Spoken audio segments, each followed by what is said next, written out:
Operator कॉन्सेप्टसाठी कोणकोणत्या level important आहे आपण काल शिकलो होतो. नमस्कार मित्रांनो, आजचा आहे आपला ऑपरेटर कॉन्सेप्ट स्ट्रॅटेजी पार्ट 2. आज आपण या लेवल ड्रॉ कशा करतात हे शिकणार आहोत.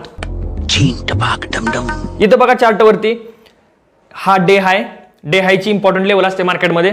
त्याच्यानंतर बघा डे क्लोजिंग म्हणजे कालच्या दिवसाचं मार्केट जिथं क्लोज झालेलं आहे ती असते डे क्लोजिंग. त्याच्यानंतर बघा डे लो, जिथं मार्केट सगळ्यात लो ला गेलं होतं तो म्हणजे डे लो, म्हणजे मार्केट जिथं सगळ्यात खाली गेलं होतं तो. आणि अजून एक असते ती म्हणजे सायकोलॉजिकल नंबर.